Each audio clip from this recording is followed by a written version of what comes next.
Jack Harper wasn't always the man he was today. There was a time when people in his small Midwest town spoke of him with admiration, almost reverence.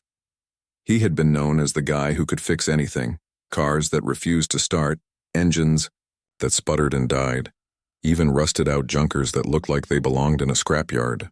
His hands seemed to have a magic touch, coaxing life back into machines others had given up on. But those days felt like a distant memory now, buried under layers of bad luck, missed opportunities, and heartbreak. Jack lived in a modest house, on the outskirts of town, its paint peeling and its roof patched together after years of neglect. Inside, the furniture was worn but clean, a reflection of Jack's effort to hold on to some semblance of dignity, despite everything falling apart around him. The walls were adorned with faded photographs, Jack smiling proudly next to a shiny, restored car, Jack holding his late wife Sarah, whose laughter once filled the home, and Jack posing with his daughter Lily when she was just a toddler. Now Lily was 16, growing up fast, and Jack often found himself wondering if he'd failed her somehow. The trouble began years ago, long before Sarah got sick. Back then, Jack had dreams bigger than fixing cars in a sleepy little town. He wanted to open his own garage, maybe even franchise it someday. So he took out loans, invested in property, and poured every penny he earned into building something grand. At first, things went well. People came from neighboring towns to get their vehicles repaired by the miracle worker, as some called him. But success is fickle, and Jack learned that lesson the hard way. A recession hit, customers dried up, and soon, he couldn't keep up with the payments. The bank repossessed the land, leaving him with nothing but debt. Then came Sarah's diagnosis: rare illness that required expensive treatments and countless hospital visits. Jack sold what little he had left to cover her medical bills, but no amount of money could save her. She passed away 3 years ago, leaving behind a gaping hole in Jack's heart. Without her, the world felt colder, lonelier. And while Lily tried her best to stay strong for her dad, Jack knew she carried her own share of pain. They were a team, the two of them, scraping by on whatever work Jack could find. These days, that meant odd jobs at gas stations or helping out at local repair shops for meager pay. It wasn't enough, but it was all he had. On this particular evening, Jack was driving home after finishing a job that barely covered the cost of gas. The sun had set hours ago, casting the highway in shadowy darkness, broken only by the glow of his headlights. The air inside the car was chilly, and Jack cranked up the heater, hoping it would drown out the cold seeping into his bones. His thoughts wandered as he drove, replaying the same worries over and over in his mind. How would he make rent this month? What would happen if Lily needed new school supplies or clothes? Would they ever catch a break? As he rounded a bend in the road, something caught his eye: a figure standing by the side of the highway. At first, Jack thought it might be a trick of the light, but as he slowed down, he realized it was a young woman. She wore a thin hoodie pulled tightly around her shoulders, her arms crossed against the biting wind. Her jeans were ripped at the knees, and her sneakers looked worn, almost threadbare. One hand clutched a small backpack while the other held out a thumb in a silent plea for help. Jack hesitated. Picking up hitchhikers wasn't something he usually did. It wasn't safe, and he had a daughter to think about. But there was something about this girl that tugged at his conscience. She looked so vulnerable, shivering in the cold, completely alone on this deserted stretch of road. Jack sighed, shaking his head. "What's one more risk?" he muttered to himself before pulling over to the shoulder. The young woman hurried toward the car, relief washing over her face as she opened the passenger door. "Thank you," she said breathlessly, sliding into the seat. Up close, Jack noticed how tired she looked, dark circles under her eyes, her hair tangled from the wind. She smelled faintly of smoke, though whether it was from a campfire or something else, Jack couldn't tell. Still, there was a quiet strength about her, a resilience that intrigued him. "No problem," Jack replied, shifting the car back into gear. "Where are you headed?" "The bus station," she answered quickly, glancing out the window as if afraid someone might be following her. "I just need to get out of here." Jack nodded, deciding not to pry. Everyone had their reasons for running, their secrets they weren't ready to share. Instead, he focused on the road ahead, the hum of the engine filling the silence between them. For a moment he wondered if picking her up had been a mistake, but deep down he knew he couldn't have left her standing there in the cold. Helping others was what Jack did, even when it felt like the world had forgotten how to help him. The car ride began in silence, the kind that feels heavy yet oddly comfortable. Jack kept his eyes on the road, occasionally glancing at his passenger from the corner of his eye. The young woman, Emily, as she'd introduced herself, sat stiffly, in the passenger seat, clutching her small backpack like it contained all the answers to her problems. She stared out the window, watching the dark landscape blur past, but Jack could tell her mind was elsewhere. Her fingers tapped nervously against the strap of her bag, a subtle sign of unease that he recognized all too well. After a few minutes, Emily finally broke the silence. "You don't talk much, do you?" she asked, her voice soft but tinged with curiosity. Jack chuckled lightly, keeping one hand on the steering wheel. "Not really," he admitted. "Guess I'm not great at small talk." "That's okay," Emily replied quickly, almost defensively. "Neither am I." She paused for a moment, then added, "But thanks again for stopping. Not many people would have done that." Jack shrugged, though she couldn't see it. "It's no big deal. Couldn't leave you out there in the cold." Emily nodded slowly, her gaze dropping to her lap. For a moment it seemed like she might say something else, but instead, she turned her attention back to the window. Jack noticed how she flinched whenever headlights approached from the opposite lane, as if expecting trouble to follow her. It made him wonder what or who she was running from. He wanted to ask, to offer some kind of reassurance, but he held back. Sometimes, silence spoke louder than words, and Jack knew better than to push someone who clearly wasn't ready to open. The miles rolled by, marked only by the rhythmic hum of the tires against the asphalt. Eventually, Emily shifted in her seat, pulling her hoodie tighter around her shoulders. "So," she began hesitantly, "what do you do for work?" Jack glanced at her briefly before returning his focus to the road. "I fix cars," he said, simply. "Well, I used to have my own shop, but things didn't work out." "Oh," Emily murmured, her tone sympathetic. "That must have been tough." "Yeah, it was," Jack admitted, surprised by how easy it felt to share a piece of himself with this stranger. "But I still tinker around when I can. Keeps me busy." "You're good at it?" Emily asked, her interest genuine now. "I like to think so," Jack replied with a faint smile. "Some folks call me the miracle worker because I can get old heaps of junk running again. Not sure I deserve the title, though." Emily laughed softly, the sound breaking through the tension that had settled between them. "Sounds impressive to me. Fixing cars isn't exactly easy." "It's not rocket science," Jack joked, feeling a rare spark of pride. "Just takes patience and knowing how to listen to what the engine's telling you." Emily tilted her head slightly, intrigued. "Listen to the engine? What does that mean?" Jack grinned, warming to the topic. "Every car has its own rhythm, its own language. If you pay attention, you can figure out what's wrong just by listening to the sounds it makes. Like a cough or a rattle, it's trying to tell you something." "That's kind of poetic," Emily said, her lips curving into a small smile. "I never thought about it like that." "Well, maybe I should write a book," Jack teased, earning another laugh from Emily. For the first time since picking her up, she seemed to relax, leaning back slightly in her seat.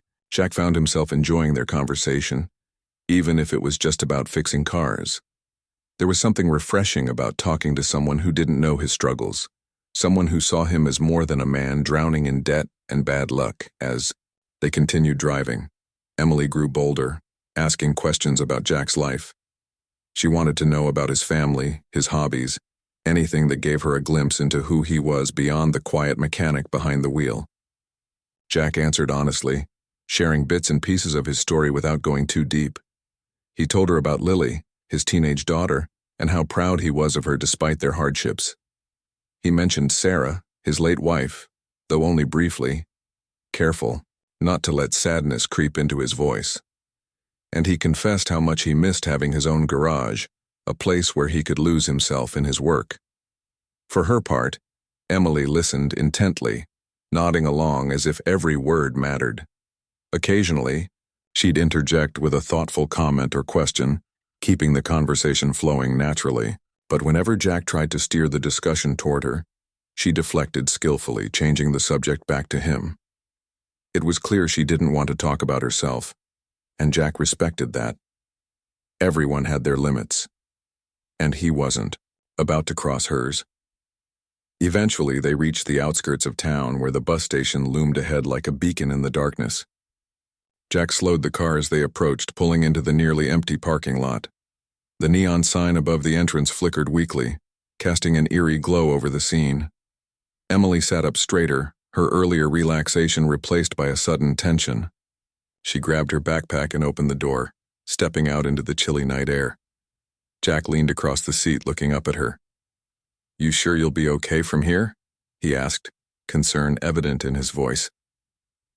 Emily nodded, forcing a smile. "Yeah, I'll be fine. Thanks again for the ride. You didn't have to do that."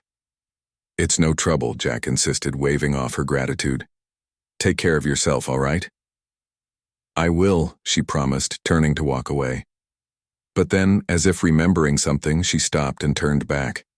Reaching into her pocket, she pulled out a crumpled $50 bill and held it out to him. "Here, for your kindness." Jack frowned, shaking his head. "I can't take that. I didn't do this for money." "I know," Emily said firmly, pressing the bill into his hand. "But you did it anyway. That means something." Before Jack could protest further, she stepped back, giving him a final, grateful look. "You're a good person, Jack Harper. Don't forget that." And with that, she turned and disappeared into the shadows of the bus station, leaving Jack sitting there, stunned. He stared at the $50 bill in his palm, feeling a mix of emotions he couldn't quite put into words. Gratitude, confusion, and maybe even a sliver of hope. Whatever Emily's story was, she carried it with her like a weight too heavy for anyone to bear alone. Yet in her brief encounter with Jack, she had managed to lift a little of his own burden, reminding him that even in the darkest times, acts of kindness could still shine through. As Jack drove home, replaying their conversation in his mind, he couldn't shake the feeling that there was more to Emily than met the eye. Something about her, the way she spoke, the guardedness in her eyes, hinted at secrets far bigger than she let on. But for now, all Jack could do was wonder. Jack's encounter with Emily lingered in his mind long after he'd dropped her off at the bus station. The $50 bill she'd insisted on giving him felt heavier than it should, not because of its monetary value, but because of the gesture behind it. It wasn't every day that someone went out of their way to thank him so sincerely, especially when he felt like he hadn't done anything extraordinary.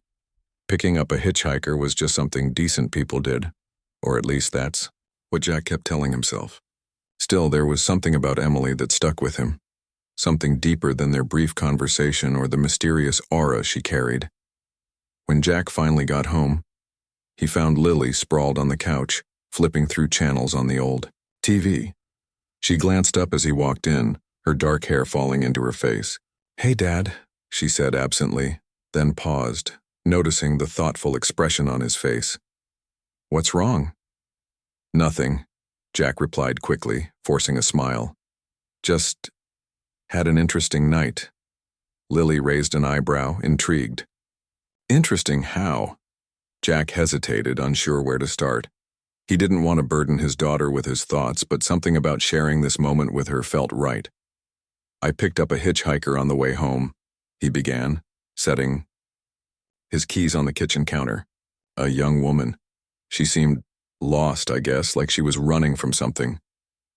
Lily sat up straighter, suddenly interested. "Was she okay? Did she say anything?" "She was fine," Jack assured her, leaning against the doorway. "We talked a little. She thanked me for helping her and even gave me some money." He held up the crumpled $50 bill, showing it to Lily. Her eyes widened. "Whoa. That's random. Did she tell you why?" "Nope," Jack admitted, shaking his head. "But she left this note in my glove compartment before she got out." He retrieved the scrap of paper and unfolded it carefully, holding it up so Lily could see. Written in neat handwriting were a name, Marcus Reed, and a phone number, followed by a short message. In case you ever need help. Lily squinted at the note, frowning. That's weird. Do you think she knew you might need help? I don't know, Jack confessed, scratching the back of his neck. She didn't act like it, but maybe she saw something in me, I don't know. Either way, I'm not calling it. Why not? Lily asked, sitting cross-legged on the couch now. What do you have to lose? Jack sighed, sinking into the chair across from her. Because it feels wrong somehow. Taking charity from a stranger? No thanks. But she offered, Lily pointed out, her tone firm. And it's not like we're doing great right now, Dad. Maybe it's a sign. A sign of what? Jack muttered, though he couldn't deny the nagging thought in the back of his mind. What if this was his chance to turn things around? To provide for Lily the way he always wanted to? Still, pride held him back. Asking for help wasn't something he'd ever been comfortable with, let alone from someone he barely knew. Over the next few weeks, life returned to its usual grind. Jack worked odd jobs, scraping together enough to cover groceries and utilities, while Lily juggled schoolwork and part-time shifts at the diner downtown. They managed, as they always did, but the weight of their struggles never truly lifted. Rent was due again soon, and Jack dreaded the inevitable call from their landlord demanding payment. Late nights became longer as he lay awake, staring at the ceiling, wondering how much longer they could keep this up. One evening, as Jack flipped through channels on the TV, a news report caught his attention. A photo of a young woman filled the screen, accompanied by bold headlines, "Missing Iris Emily Parker still at large." Jack froze, his heart skipping a beat. The woman in the picture was unmistakably Emily, the same tired eyes, the same quiet strength he'd seen that night in his car. According to the reporter, Emily Parker was the runaway daughter of billionaire industrialist Charles Parker, who had made headlines years ago for building one of the largest tech empires in the country. Her disappearance had sparked a nationwide manhunt, with private investigators and law enforcement scouring the country for any trace of her. Jack stared at the screen, his mind racing. So that was why Emily had been so guarded, so careful not to reveal too much. She wasn't just running from an abusive partner, as she'd hinted during their drive. She was fleeing her own family, a life of privilege and control that had clearly suffocated her. And yet, despite everything, she had chosen to trust Jack, even if only for a brief moment. He thought back to their conversation, piecing together the subtle clues she'd dropped without realizing it. Her nervousness, her reluctance to talk about herself, the way she flinched at every passing car, it all made sense now. Lily noticed her father's stunned expression and leaned over to see what he was watching. When she saw Emily's face on the screen, her jaw dropped. "Wait, isn't that the girl you picked up?" Jack nodded slowly, still processing everything. "Yeah, that's her." "Wow," Lily breathed, her voice tinged with awe. "So she's like, super rich?" "It looks that way," Jack murmured, folding the note she'd left him between his fingers. He felt a strange mix of emotions, shock, admiration, and guilt for not recognizing her sooner. But most of all, he felt conflicted. Should he call? The number. Was it fair to reach out to her after everything she'd done to escape her old life? For days, Jack wrestled with the decision. On one hand, taking her money felt wrong, almost like exploiting her generosity. On the other hand, his situation was desperate, and Emily had practically begged him to use the contact information if he needed help. Finally, after another sleepless night spent staring at the note, Jack decided to make the call. If nothing else, he owed it to himself and to Lily to explore the possibility. The phone rang twice before a deep professional voice answered. "Hello? Hi," Jack stammered, suddenly nervous. "My name is Jack Harper. I'm calling about Emily Parker." There was a pause on the other end, followed by a sharp intake of breath. "Mr. Harper, This is Marcus Reed, Emily's attorney. How may I assist you? Jack swallowed hard, gripping the phone tightly. Emily gave me your number. She said to call if I ever needed help. Another pause, longer this time. Then Marcus spoke again, his tone cautious but warm. I see? Well, Mr. Harper, I can assure you that Emily holds you in very high regard. She mentioned you specifically when discussing individuals who showed her kindness during her journey. Jack blinked, surprised. She did? Yes, Marcus confirmed. She described you as a good man who helped her without expecting anything in return. Now, may I ask, what kind of assistance are you seeking? Jack hesitated, feeling a lump rise in his throat. He hated admitting weakness, hated asking for help. But for once, he pushed aside his pride. It's complicated, he began, his voice cracking slightly. I've hit a rough patch, lost my business, struggling to make ends meet. My daughter and I were barely getting by. Marcus listened patiently, offering words of encouragement. By the end of the conversation, Jack agreed to meet Emily in person, at a neutral location outside the city, to discuss how she might be able to help. As he hung up the phone, a wave of relief washed over him, mingled with apprehension. He didn't know what to expect, but one thing was certain. Emily Parker had changed his life in ways he never could have imagined. For the first time in years, Jack allowed himself to feel a flicker of hope. Maybe, just maybe, things were about to get better. The meeting with Emily was set for a quiet cafe nestled in the countryside, far from prying eyes and bustling city crowds. Jack spent the days leading up to it alternating between excitement and anxiety. He replayed their initial encounter in his mind over and over, trying to reconcile the image of the vulnerable hitchhiker with the runaway millionaire he now knew her to be. What had possessed her to trust him that night? And why, out of all the people she could have turned to, had she chosen him? On the morning of the meeting, Jack woke early, pacing the small living room as sunlight streamed through the windows. Lily watched him curiously, munching on a bowl of cereal at the kitchen table. You're nervous, she observed, raising an eyebrow. Am I that obvious? Jack chuckled, running a hand through his hair. You're walking in circles like you're about to take a test or something, Lily teased, though her tone softened. Dad, it's gonna be fine, just don't overthink it. Jack nodded, appreciating her attempt to calm his nerves. Still, he couldn't shake the feeling that this meeting might change everything, or nothing at all. After showering and changing into his cleanest pair of jeans and a button-up shirt, he grabbed his keys and headed out the door, promising Lily he'd call her afterward. The drive to the cafe was uneventful, but Jack's mind raced the entire way. When he arrived, he parked his car under the shade of a sprawling oak tree and took a deep breath before stepping out. The cafe was quaint, its exterior painted a cheerful yellow with flower boxes spilling over with vibrant blooms. Inside, the air smelled of freshly brewed coffee and baked goods. A few patrons sat scattered around, chatting quietly or typing away on laptops. Emily was already there, seated near the back by a window overlooking fields of golden wheat swaying gently in the breeze. She wore a simple blouse and jeans, her blonde hair pulled back into a loose ponytail. At first glance, she looked like any other young woman enjoying a lazy afternoon, but Jack recognized the same guarded expression in her eyes, the faint tension in her posture. She spotted him immediately and stood, offering a warm smile. Jack, she said, extending her hand. Thank you for coming.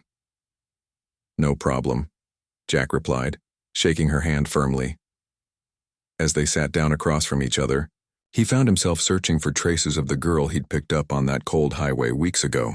She seemed more relaxed now, less burdened, but there was still a hint of sadness beneath her polite demeanor. They ordered coffee and pastries before diving into conversation. Emily began hesitantly, apologizing for not revealing her true identity sooner. I didn't mean to deceive you, she explained, her voice soft but sincere. I just needed to protect myself. Running away wasn't easy and I couldn't risk anyone recognizing me. I understand, Jack assured her, nodding. You don't owe me an explanation. I'm just glad you're safe. Emily smiled, faintly gratitude flickering in her eyes. Then, after a moment of silence, she leaned forward slightly, her tone shifting to something more earnest. Marcus told me about your situation, about how hard things have been for you lately. Jack shifted uncomfortably in his seat, rubbing the back of his neck. Yeah, well, life hasn't exactly been kind to me these past few years. And yet, Emily continued, her gaze steady, you still stopped to help a complete stranger. You didn't ask questions or expect anything in return. That says a lot about who you are, Jack.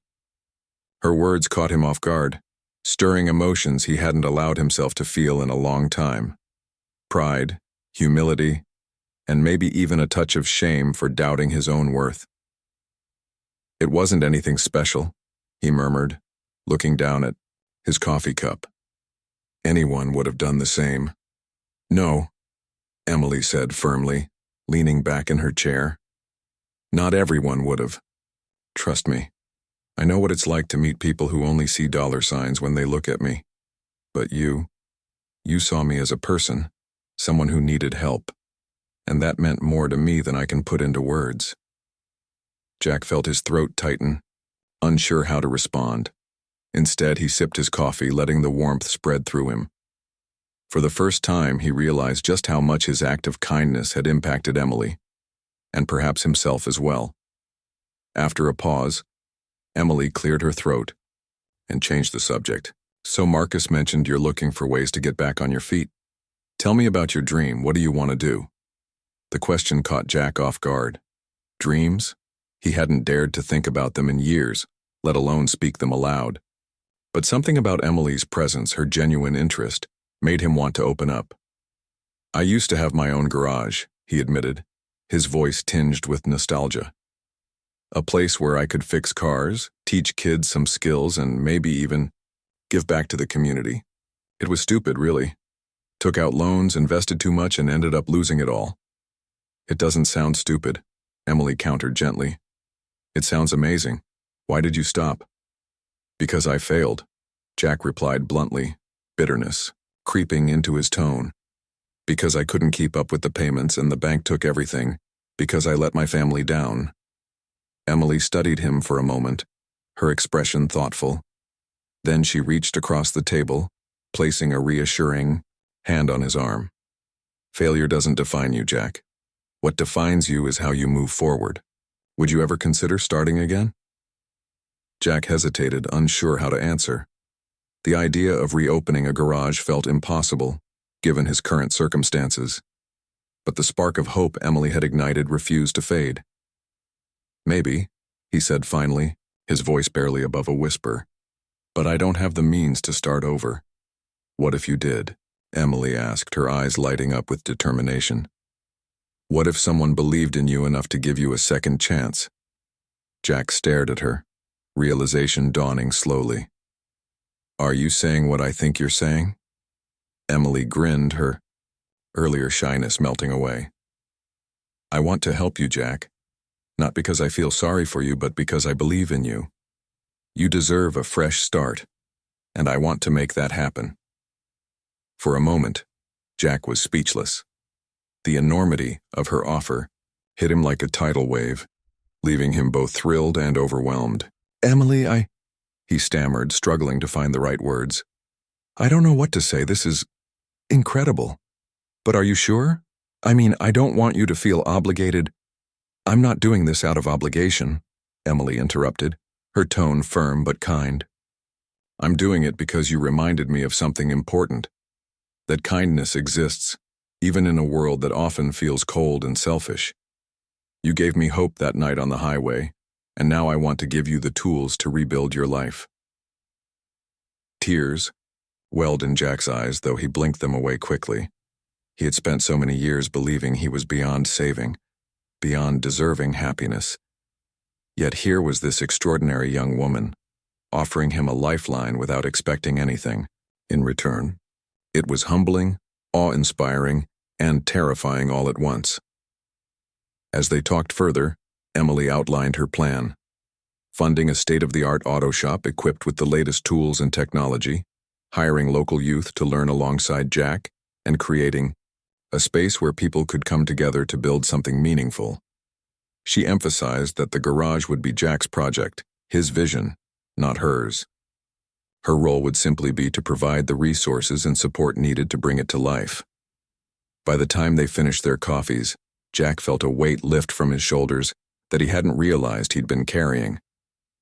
For the first time in years, he allowed himself to imagine a future filled with purpose and possibility. And as they parted ways outside the cafe, Emily handed him a business card with Marcus Reed's contact information. "Call him whenever you're ready," she said, smiling warmly. "This is your journey, Jack. I'll be here cheering you on every step of the way." Driving home, Jack couldn't stop smiling. He didn't know what lay ahead, but one thing was certain. Emily Parker had given him more than a second chance. She had reignited a fire within him, a belief that no matter how broken life seemed, redemption was always possible. The weeks that followed Jack's meeting with Emily were a whirlwind of activity, excitement, and cautious optimism. After calling Marcus Reed to discuss the next steps, Jack found himself thrust into a world he hadn't imagined possible. A world where dreams weren't just distant memories but tangible realities waiting to be built. Marcus handled the logistics with precision, arranging meetings with architects, contractors, and financial advisors who helped turn Jack's vision into blueprints. For the first time in years, Jack felt like he had purpose again. Emily stayed, involved throughout the process, checking in regularly via phone calls or emails. She sent sketches of potential designs for the garage, each one incorporating elements she thought would inspire creativity and community. One design featured a mural wall outside where local artists could paint. Another included a small classroom space for teaching kids about mechanics and entrepreneurship. Her enthusiasm was infectious, and Jack couldn't help but marvel at how much thought she put into every detail. It wasn't charity. It was partnership. Emily wanted this place to reflect Jack's values and passions, not hers. As construction began on the old lot Jack had once dreamed of owning, word spread through the town. Neighbors stopped by to ask questions, curious about the sudden flurry of activity. Some recognized Jack as the mechanic who used to run a smaller shop years ago, while others were simply intrigued by the buzz surrounding the project. Lily, too, became deeply invested, spending afternoons helping organize tools and supplies alongside her dad. Watching her light up with excitement reminded Jack why he'd started down this path in the first place, to give his daughter a better future. But it wasn't all smooth sailing. As the reality of reopening a business set in, doubts crept back into Jack's mind. Could he really pull this off? What if he failed again? The last thing he wanted was to let Emily, or himself, down. During one particularly sleepless night, he called Emily, needing reassurance more than anything else. "Jack," she said softly when she answered, sensing his unease. "You're allowed to feel scared. Starting over is hard, no matter what. I know," Jack admitted, gripping the phone tightly. "But I keep thinking about everything you've done for me. What if I screw it up?" "You won't," Emily replied firmly. "Look at how far you've come already. You've got an entire team behind you. Me, Marcus, your daughter, even the people in your town. We believe in you, Jack. Trust us, okay?" Her words struck a chord deep within him. Jack realized then that success wasn't something he had to achieve alone. He had spent so many years carrying the weight of failure by himself, convinced that asking for help was a sign of weakness. But now, surrounded by support, he understood that true strength came from leaning on others when needed. Construction progressed steadily, transforming the empty lot into a vibrant hub of activity. By the time the grand opening approached, Harper's garage stood tall and proud, its bright red doors emblazoned with the name in bold letters. Inside, rows of gleaming tools lined the walls and workbenches sparkled under fresh fluorescent lights. The classroom area was stocked with whiteboards and desks, ready to welcome eager learners. Outside, the mural wall showcased colorful artwork, created by local teens, depicting cars racing across open highways and gears turning in harmony. It was everything Jack had ever hoped for, and more. On the day of the grand opening, the streets leading to the garage were packed with people. Families, friends, and curious passers-by streamed in, eager to see what all the fuss was about. Jack stood near the entrance, shaking hands and thanking everyone for coming. Lily worked the refreshment table, handing out slices of homemade pie, baked by Sarah's old recipe. Even Marcus showed up, dressed sharply in a suit, mingling with guests and answering questions about the project. And then there was Emily. She arrived quietly, slipping through the crowd unnoticed until she reached Jack.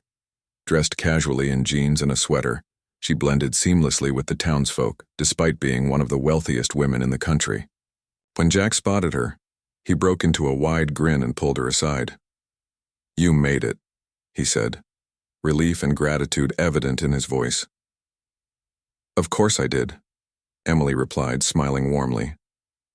"I wouldn't miss this for the world." They walked together through the bustling garage, watching as visitors admired the equipment, signed up for classes, and marveled at the mural wall. Kids darted around excitedly, pretending to fix imaginary engines while their parents laughed nearby. Jack introduced Emily to several people, explaining how her generosity had made the garage possible. Each time she deflected the praise, insisting the credit belonged to Jack and his hard work. Later, during a brief speech, Jack took the stage to thank everyone involved. His voice trembled slightly as he spoke, emotion welling up inside him. "This place represents hope," he told the crowd, gesturing toward the garage behind him. "Hope for me, for my family, and for anyone who walks through these doors looking for a second chance. None of this would have been possible without the kindness of strangers, especially one very special person." He turned to face Emily, who stood near the front of the audience, her cheeks flushed pink. "Emily Parker believed in me when I didn't believe in myself. She saw potential where I saw failure, and she gave me the opportunity to start over. So, on behalf of my daughter, my late wife, and everyone here today, I want to say thank you, from the bottom of my heart." The crowd erupted into applause, cheering loudly as Emily stepped forward to join Jack on stage. She waved modestly, clearly uncomfortable with the attention but unable to hide her pride. Together, they cut the ceremonial ribbon, officially opening Harper's garage to the public. In the weeks that followed, the garage quickly became a cornerstone of the community. Local teens flocked to learn mechanical skills, gaining confidence as they repaired bikes and rebuilt engines under Jack's patient guidance. Adults enrolled in evening classes to pick up new hobbies or side hustles, finding joy in creating something with their own hands. Even retirees joined in, sharing stories and tips over cups of coffee in the break room.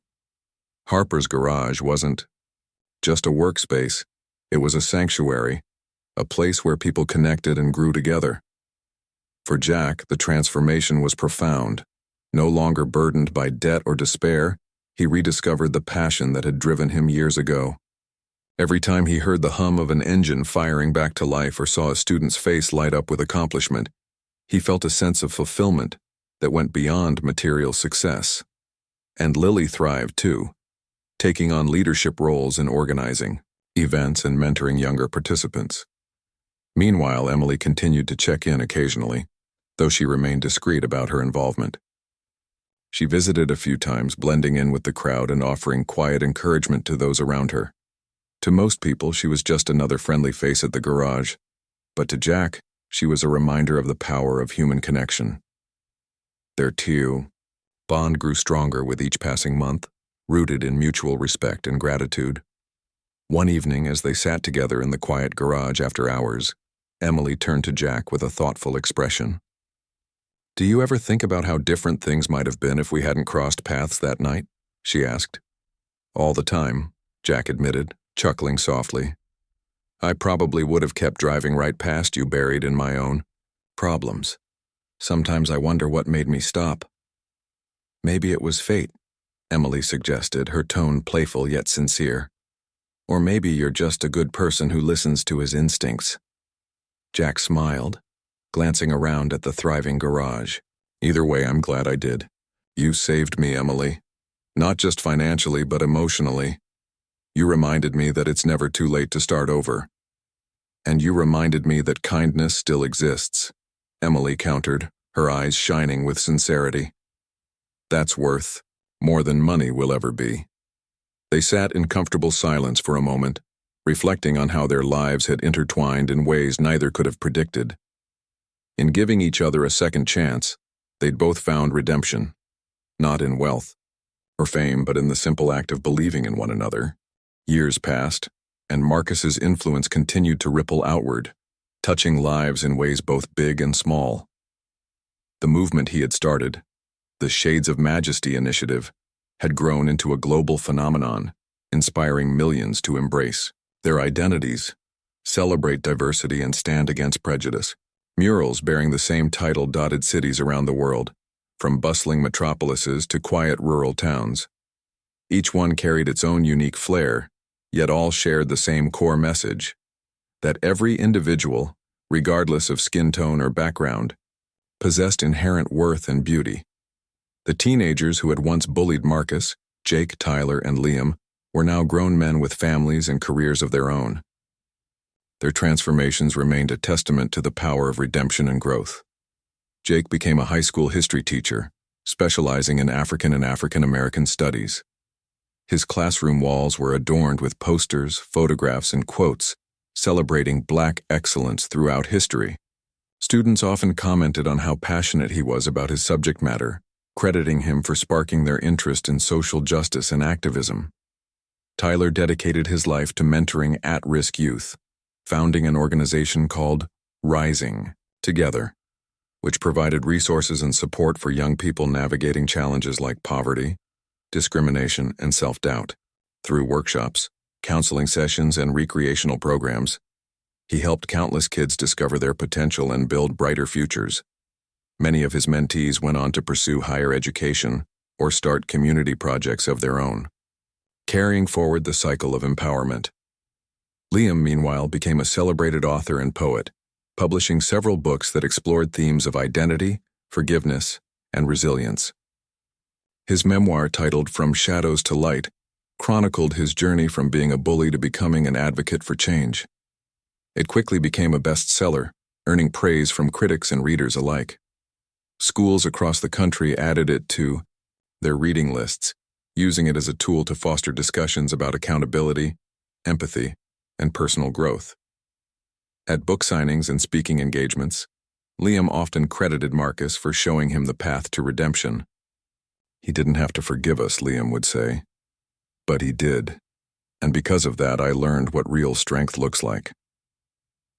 Marcus himself remained deeply involved in his work, though age had slowed him down slightly. His hair was streaked with gray, and his hands bore the calluses of decades spent fixing cars and painting murals. Yet his spirit remained as vibrant as ever. He continued traveling, giving speeches, and creating art, always striving to reach new audiences and inspire fresh perspectives.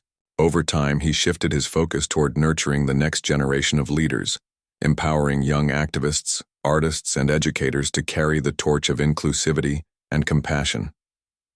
One such leader was Amara, the young girl who had written to Marcus years earlier, thanking him for helping her see her dark skin as beautiful. Now a college graduate, Amara had become a prominent advocate for body positivity and self-love. She founded an online platform called Radiant Roots, where people of all ages and backgrounds could share their stories, celebrate their heritage, and connect with others on similar journeys. Her website featured interviews with Marcus, highlighting his wisdom and experiences while encouraging visitors to reflect on their own paths. Amara wasn't alone. Countless individuals inspired by Marcus's story had gone on to make meaningful contributions in their communities. A former student named Ethan, who had once doubted his artistic abilities during a workshop, now taught art classes to underserved children, instilling in them the confidence he had gained from Marcus.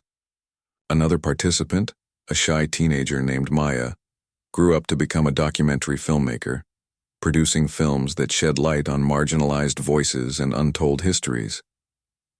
Everywhere Marcus looked, he saw evidence of the seeds he had planted taking root and flourishing. Despite his accomplishments, Marcus never sought recognition for himself. Awards lined the shelves of his modest apartment, but they weren't displayed prominently. Instead, they sat tucked away in corners, overshadowed by sketches, paintbrushes, and stacks of letters from people whose lives he had touched. To Marcus, The true measure of success wasn't fame or accolades. It was the impact he had on others. And judging by the outpouring of gratitude he received daily, he knew he had succeeded beyond his wildest dreams. On a crisp autumn morning, Marcus stood before a crowd gathered in the town square. The occasion was the unveiling of a new mural, a massive, breathtaking piece that spanned the entire side of the community center. Titled Unity in Diversity, it depicted faces of all colors, genders, and ages, woven together in a tapestry of interconnectedness. Stars sparkled in the background, symbolizing hope and possibility. Beneath the artwork, bold letters spelled out a simple yet profound phrase, "We are one." As Marcus addressed the audience, his voice steady and full of emotion, he reflected on how far they had come. "This mural represents more than just art," he said, gesturing toward the masterpiece behind him. "It's a reflection of who we are and who we aspire to be. Look around you at your neighbors, your friends, your family. We may look different, speak different languages, or come from different places, but we share something far greater, our humanity. That's what binds us. That's what makes us majestic." The crowd erupted in applause, cheers, and whistles. People hugged one another, tears streaming down their faces as they absorbed the weight of his words. Among the attendees were Jake, Tyler, and Liam, standing shoulder to shoulder with Marcus. For a moment, the four men locked eyes, silently, acknowledging the journey that had brought them here. What had begun as an act of cruelty had transformed into a bond of friendship and mutual respect, a living example of the power of forgiveness and understanding. Later that evening, as Marcus walked home under a sky filled with stars, he felt an overwhelming sense of peace. The road hadn't been easy. In fact, it had been fraught with challenges, setbacks, and moments of doubt. But through it all, he had stayed true to his values, choosing love over hate, creativity over destruction, and hope over despair. And, now looking back, he realized that every step had been worth it. Inside his apartment, Marcus paused to gaze at the photograph of him and Mama Ruth. Her warm smile seemed to glow in the soft lamplight, as if she were proud of the man he had become. He whispered softly, "Thank you, Mama Ruth, you were right. Darkness isn't a burden, it's a gift, it's strength, it's majesty." As he drifted off to sleep that night, Marcus dreamed of murals stretching across continents, connecting hearts and minds in a shared celebration of diversity. In his dream, people of all races, cultures, and backgrounds stood hand in hand, laughing, singing, and creating together. The world was imperfect, yes, but it was also beautiful. And in that beauty, Marcus found solace, knowing that the work he had started would continue long after he was gone. The legacy of Marcus Johnson wasn't confined to paintings or speeches. It lived on in the hearts of those he had inspired. From the teenagers who had once mocked him to the strangers who had found courage through his story, his impact was undeniable. Society still grappled with injustice and inequality, but thanks to Marcus and countless others like him, there was hope. Hope that future generations would inherit a world where differences were celebrated, not feared, where kindness triumphed over cruelty, where everyone, no matter their shade, could stand tall and declare, "I am enough." And so, as Marcus closed his eyes and let sleep take him, he smiled. His journey had been long and winding, filled with pain, triumph, and transformation. But it had also been purposeful, a testament to the resilience of the human spirit and the boundless potential of compassion. The darkness that had once threatened to dim his light had instead illuminated a path for others to follow. And in that illumination, Marcus found his greatest victory, a world forever changed by the belief that we are all shades of majesty,